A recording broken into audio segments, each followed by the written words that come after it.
ساجان دوباره وصل برای برز دوباره كاكا فرج باوچی كاكا عبد الرحمن و كاكا بریار لەلایەن کاکە بڕیاری فەرەج دیاری خۆی دەخڵاتی بەکەمان پیرۆزبایی لە بخان ڕێکزاوەکە سڵای لێ بێ کاکە بڕیاری فەرەج لەسەر خۆشەویستی کە عەبدوڕەحمان و باوکی بەڕێزی یاڵا مامۆستا ئەی هەی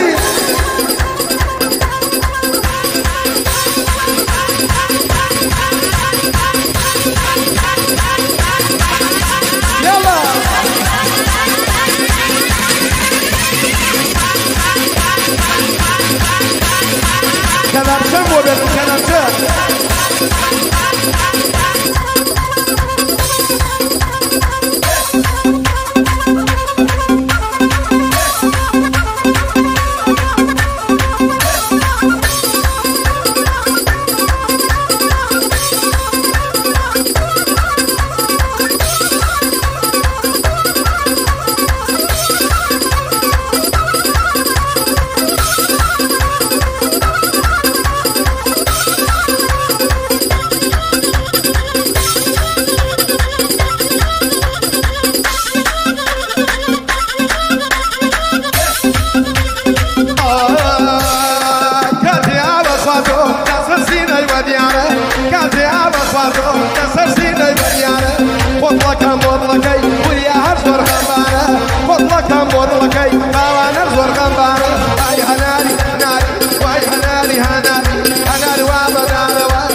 چونکن بیرونی ما خالها ای هنر وای هنری هنری هندیره تمردم نگورن یا بولیا هر کم نبیره تمردم نگورن یا بولیا هر کم نبیره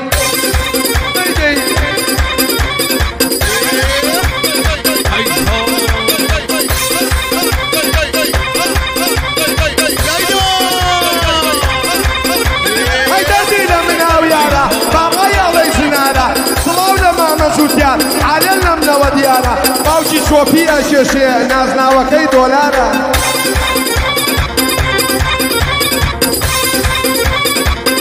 کەمین بۆ دانەون بەخوا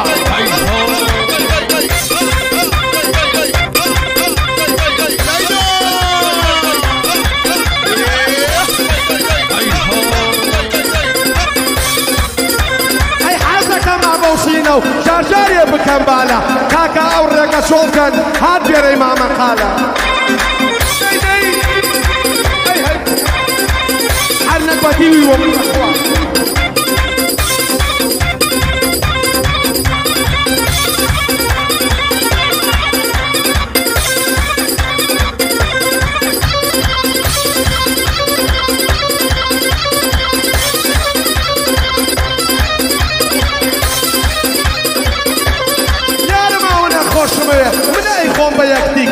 یارم ئەوە نەخۆشەوێ من ئەی خۆم بە یەکتیکە حیفە شاباش نانێرێ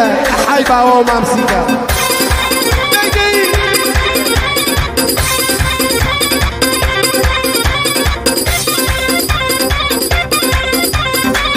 کاکە ئیسراحەت بۆیەوە کاک بێروونە تەواو